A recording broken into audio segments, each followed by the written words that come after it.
Que a graça e a paz do nosso Senhor Jesus Cristo esteja com todos nós.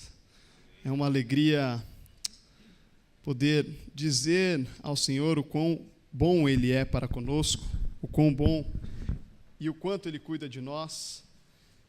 E eu acredito que quando nós temos a oportunidade de falar com Deus como Ele nos deu essa oportunidade, é de uma alegria imensa. Os salmos são a demonstração escrita daquilo que Davi e também outros autores tiveram a oportunidade de externar em palavras, com o papel, com a maneira que era escrita daquela forma, o quanto Deus cuida de nós e o quanto Ele ouve a nossa oração. Eu gostaria que nós pudéssemos nos atentar neste domingo ao Salmo de número 4. Salmo de número 4.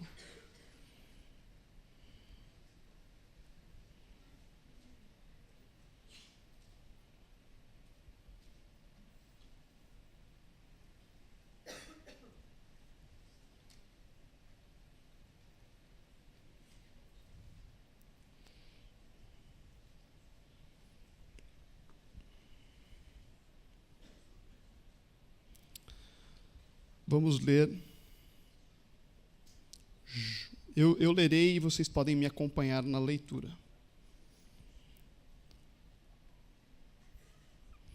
Responde-me quando clamo, ó Deus da minha justiça.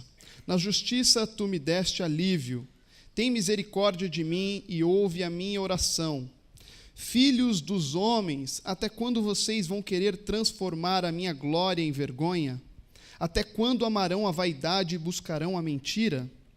Saibam, porém, que o Senhor distingue para si o piedoso. O Senhor me ouve quando eu clamo por ele. Tremam de medo e não pequem, consultem no travesseiro o coração e sosseguem. Ofereçam sacrifícios de justiça e confiem no Senhor. Há muitos que dizem, quem nos dará a conhecer o bem? Senhor, levanta sobre nós a luz do teu rosto. Mais alegria me puseste no coração do que a alegria deles, quando eles têm fartura de cereal e de vinho. Em paz me deito e logo pego no sono, porque só tu, Senhor, me fazes repousar seguro. Vamos orar. Senhor, que a tua palavra agora chegue ao nosso coração como espada, ó Deus. Espada de dois gumes que perfura, ó Deus, as nossas ideias, para que as suas ideias façam morada no nosso coração.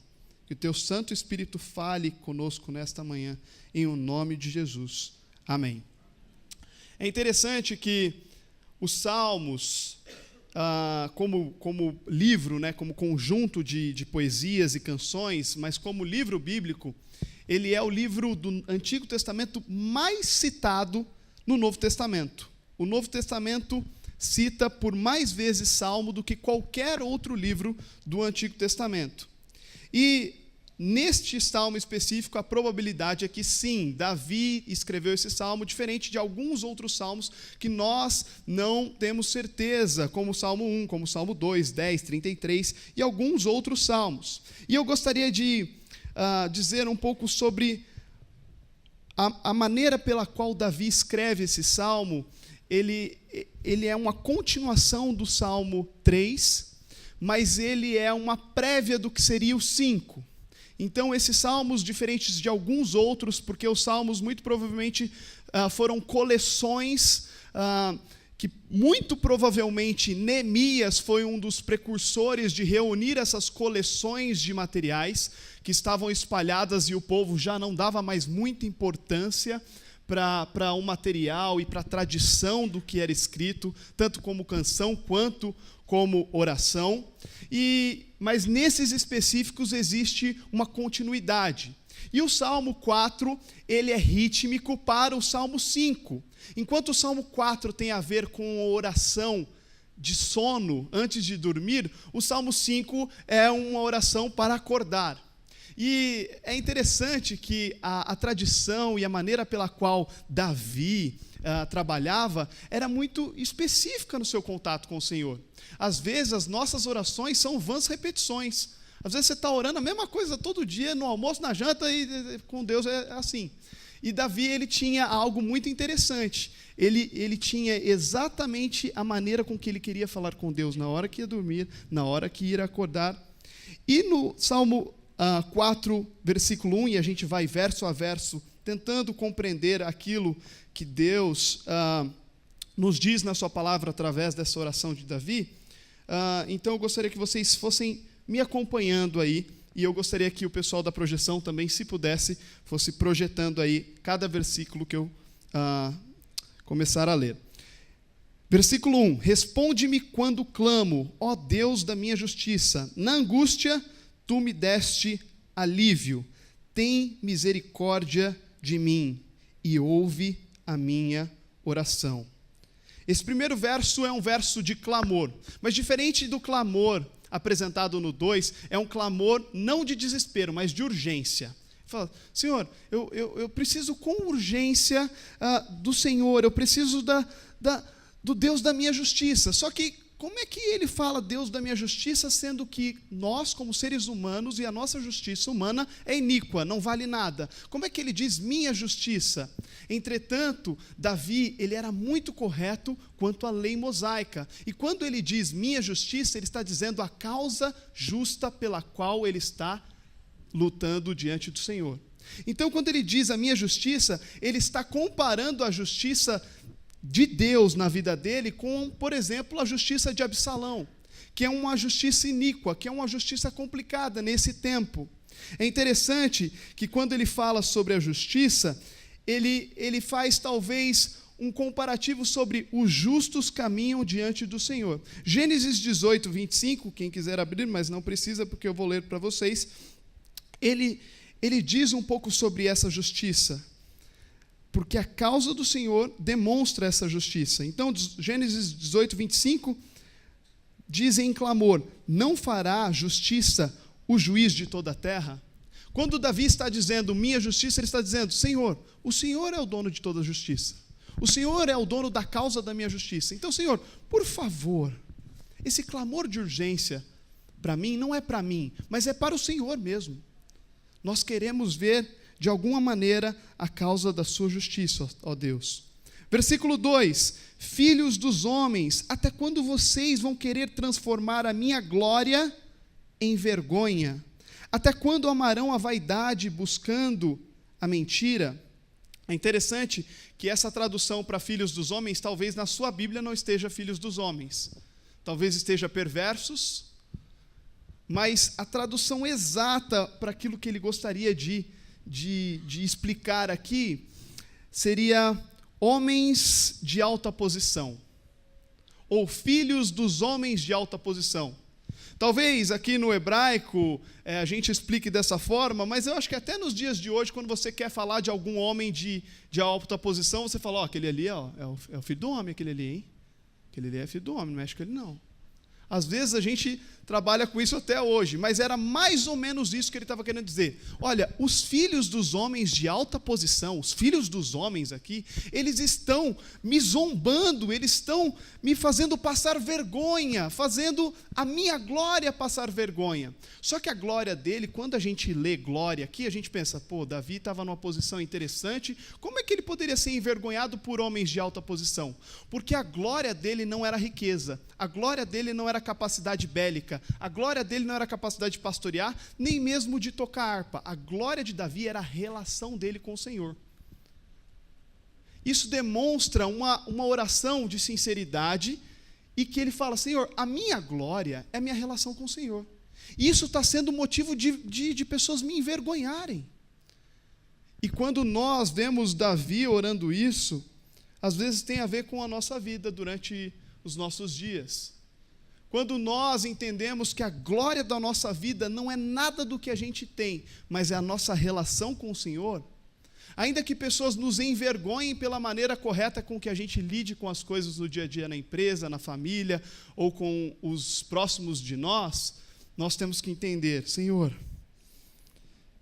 ainda que as pessoas me envergonhem por causa da glória que eu tenho na relação com o Senhor, eu estarei com o Senhor. No versículo 3, Saibam, porque o Senhor distingue para si o piedoso. O Senhor me ouve quando eu clamo por ele. Agora, é interessante no 3, que eu lendo, estudando um pouco do texto, eu fiquei pensando, Deus distingue para si o piedoso. Normalmente, um piedoso não se auto-chama de piedoso, e Davi o fez aqui. É interessante que, normalmente, uma pessoa humilde não fala, pessoal, vocês vão me dar licença porque eu sou muito humilde e eu vou pedir licença aqui do culto.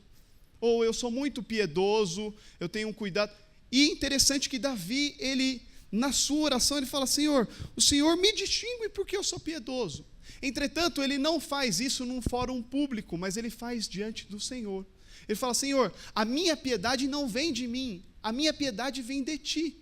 Porque a lei mosaica que o Senhor me apresentou, as maneiras com que você me faz viver, me levam a uma vida piedosa que nem mesmo eu conseguiria. Por isso o Senhor me distingue. O Senhor não me distingue pela obra que eu faço para o Senhor. O Senhor me distingue por aquilo que o Senhor está fazendo em mim. E quando Davi fala sobre piedade, ele não diz sendo um piedoso orgulhoso, mas um piedoso que entende a obra de Deus na vida dele, e por isso ele fala, Senhor, o Senhor está me distinguindo porque o Senhor está entregando piedade na minha vida. Versículo 4, tremam de medo e não pequem, consultem no travesseiro o coração e sosseguem. A palavra para esse tremam de medo, na verdade a palavra hebraica é higzu, que na verdade ela é uma palavra que tem a ver com ira, mas na tradução literal, na nossa Bíblia sai como tremor, mas é um tremor de tanto medo que você fica estressado, que você fica pronto para a ira. Por isso que ele fala, ainda que você tenha medo, e que o medo te cause reações que você não esperava, como às vezes, talvez nos seus dias você fala, não, eu estava de cabeça quente, por isso que eu fiz isso. Não. Ainda que o tremor venha sobre a sua vida, Davi, em sua oração, em o seu canto rítmico, ele diz, não pequem, consultem no travesseiro o coração e sosseguem. Eu não sei quantos de vocês aqui tiveram as melhores conversas com Deus no travesseiro, mas eu já vi muitos testemunhos de pessoas que encontraram total arrependimento nas suas vidas quando estavam no meio da madrugada. Ou diversas pessoas que acordaram durante a madrugada, já não conseguiam mais dormir e entenderam que foi o Senhor que as acordou para que elas pudessem ter a oportunidade de falar com Ele. E às vezes no travesseiro nós podemos ter uma reflexão intensa com o Senhor. E esse é um salmo de antes de dormir, vocês lembram disso, né? Antes de dormir. Então, Senhor, aqui no travesseiro, com o meu coração, eu estou com o coração trêmulo, estou próximo a fazer besteira, se já não fiz. Mas o Senhor pede para o meu coração sossegar. Porque amanhã eu vou poder ler outro salmo, Salmo 5, o salmo de acordar. Então, nesse salmo aqui, nessa oração, nesse cântico, eu quero dizer ao Senhor que eu estou sossegando o meu coração, porque o meu coração está nas mãos do Senhor. É interessante que também nesse salmo, a maioria das Bíblias de vocês talvez apareça a palavra selá, solta, sem nenhum tipo de conexão com o texto, ela simplesmente aparece, talvez a maioria das Bíblias de vocês apareça. O selá, na verdade, era uma impulsão de que neste momento deveria ser parada, deveria parar de cantar e a música de cordas que foi feita essa oração e essa canção deveria subir. E então nesse momento em que fala, sossega o coração, sobe a música aí, pessoal, e continua. Mas vamos lá, versículo 5, ofereçam sacrifícios de justiça e confiem no Senhor. É interessante que antes do versículo 5, ele fala sobre nós não termos medo, não pecar, consultar o coração no travesseiro e sossegar.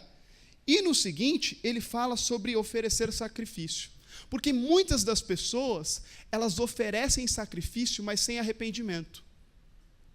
Davi, ele está mostrando isso aqui para a gente de maneira clara.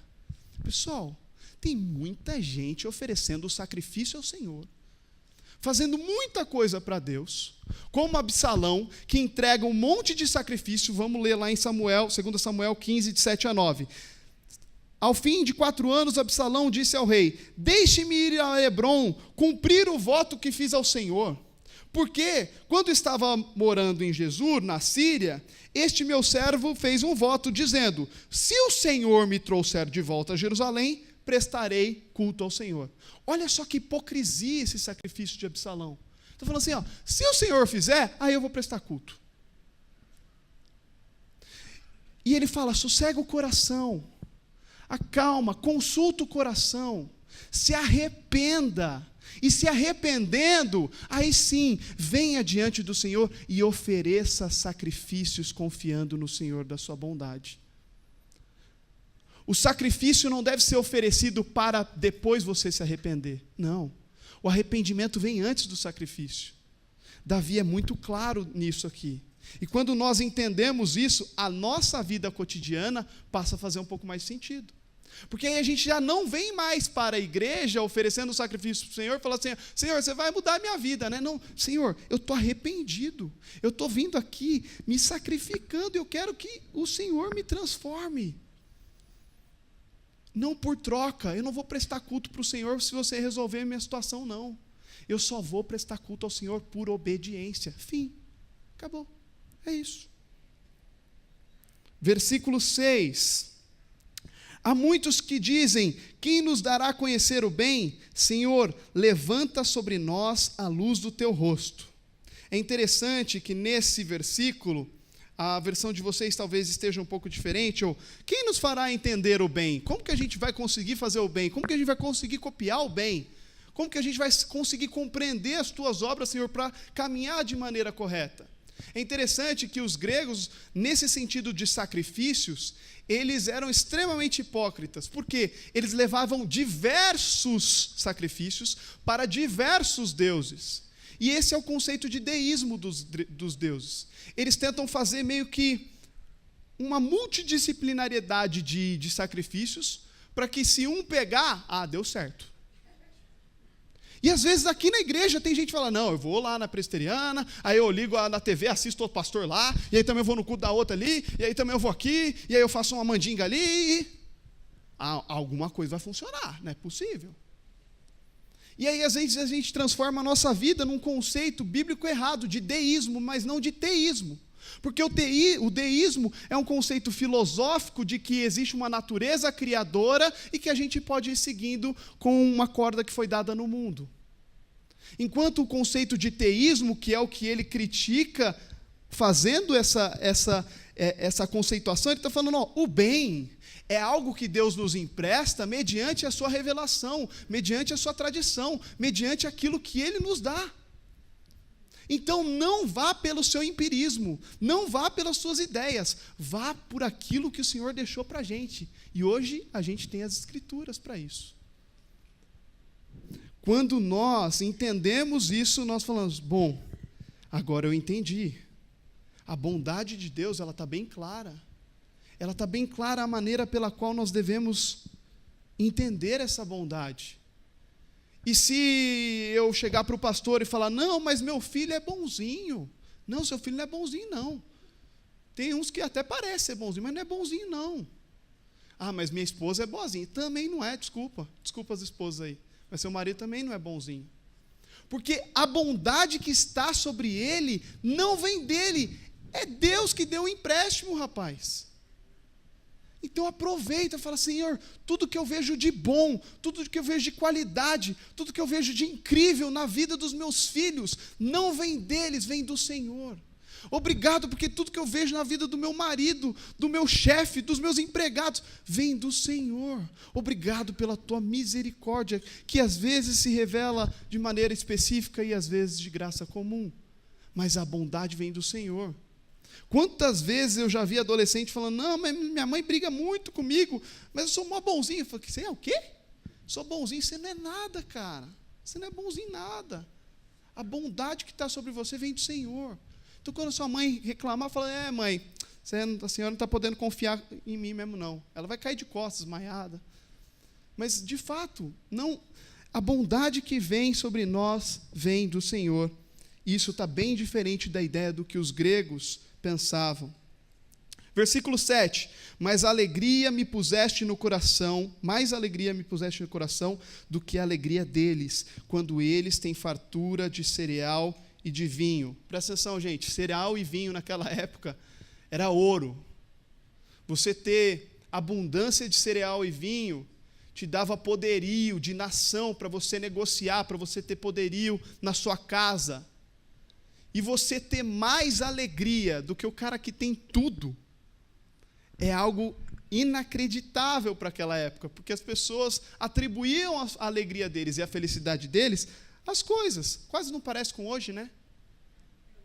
Quase não parece com os dias de hoje. E ele diz, mais alegria me puseste no coração do que a alegria deles. A produção agrícola, o resultado da chuva, e tudo que era feito, ainda assim era menor do que a alegria que Deus tinha colocado no coração de Davi, se comparado à alegria desses outros. E é interessante que, quando eu penso nessa alegria, e eu gostaria de fazer apenas um anexo aqui, porque eu acho que isso tem muito a ver com a gente, e talvez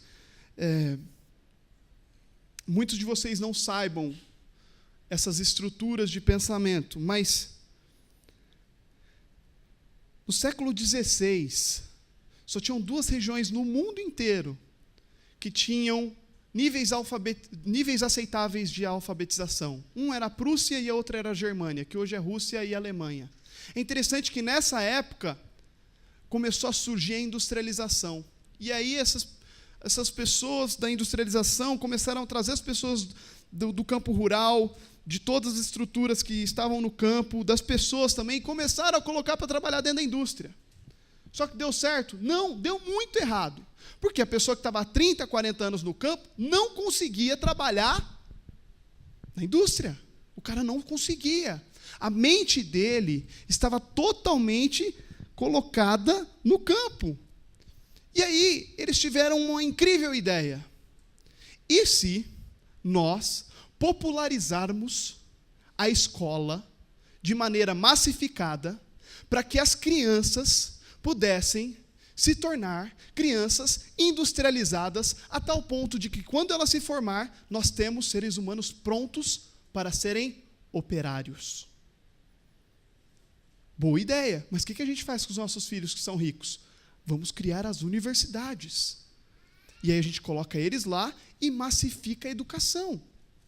Com a massificação da educação, as estruturas eram, vamos formar crianças e adolescentes para que eles se tornem prontos para a indústria.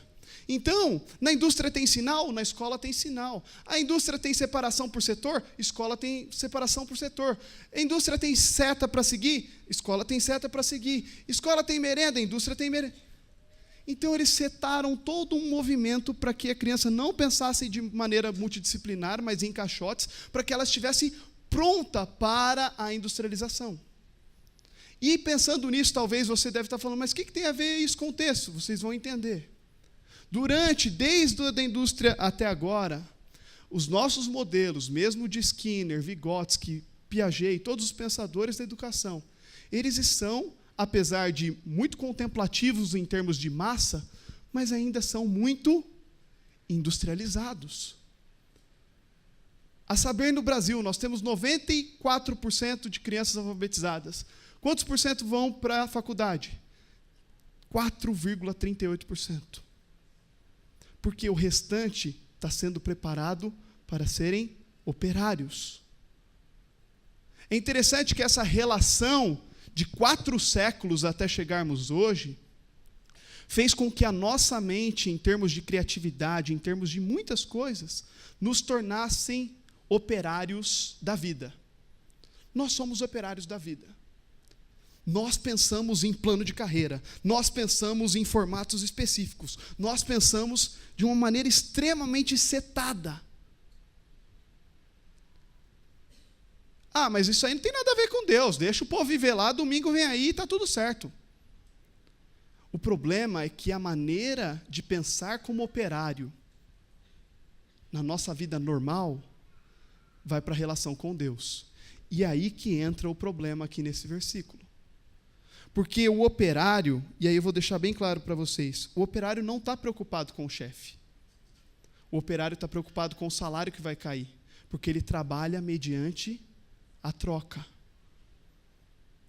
E às vezes a gente traz essa ideia de operário, de pessoa industrializada que aprendemos ao longo de tantos séculos para a nossa relação com Deus, e a gente fica igual um operário.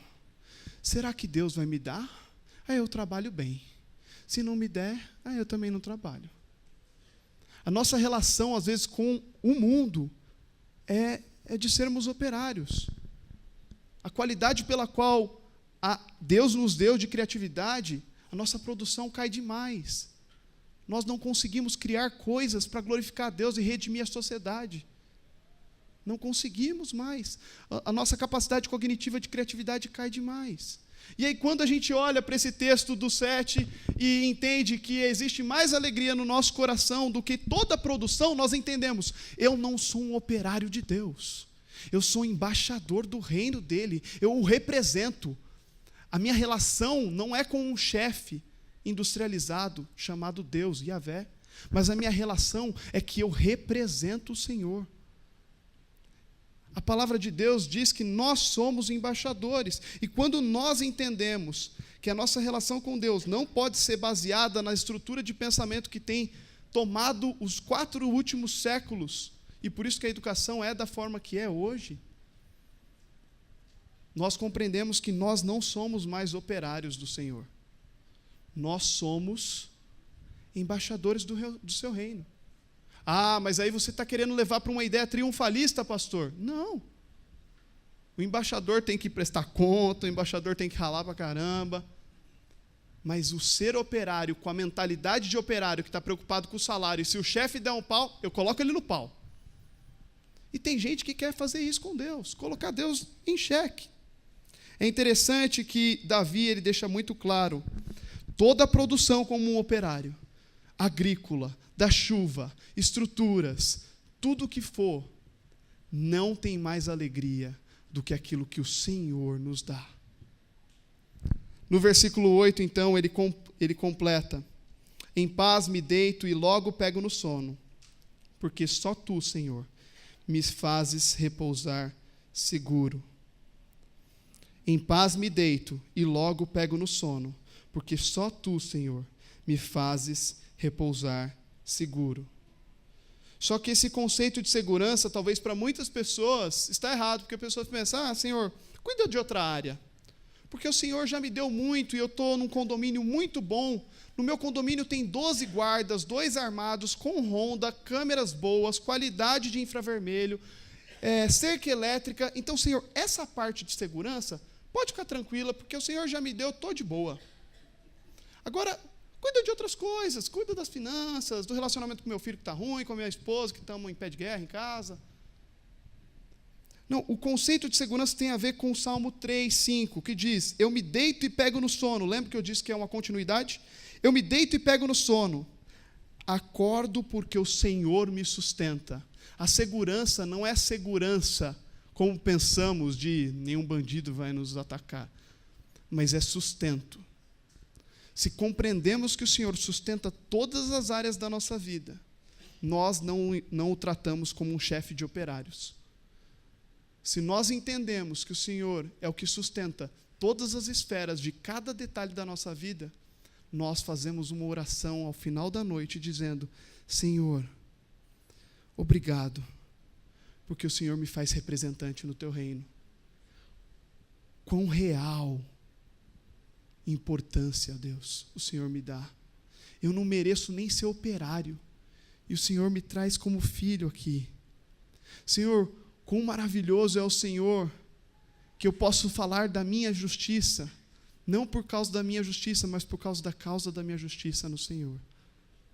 Obrigado, Pai, porque nessa noite eu vou fechar os meus olhos, e eu não vou ficar 4, 5 horas, com a minha mente indo e voltando em lugares que não deveriam ir, porque o Senhor vai me fazer repousar. E o Senhor vai me fazer repousar não porque eu tenho uma segurança estrutural no meu condomínio, mas porque o Senhor sustenta o meu coração de uma maneira muito, mas muito clara e simples. Eu só preciso tirar a confusão da frente e dizer, obrigado porque eu posso fazer essa oração. Eu sei que nós agora, nesta manhã, não estamos na hora de dormir. Mas eu gostaria que você fizesse uma oração agora, no seu celular ou num papel, para a hora que você for dormir hoje à noite, dizendo o quão o Senhor é cuidador e sustentador da sua vida, provedor de todas as necessidades, e que te traz mais alegria do que qualquer outra coisa que você poderia ter na sua vida. Então, pode pegar seu celular, aí é um movimento que a gente tem feito nesses domingos, nessa série de oração. Seu celular ou a sua folha, com caneta, com papel. E eu gostaria que você fizesse um movimento de oração diante do Senhor, dizendo, Senhor, nessa noite, daqui a algumas horas, eu vou fechar os meus olhos e vou repousar. E você pode dizer ao Senhor o que você gostaria de dizer, como uma canção e uma oração rítmica, assim como Davi o fez.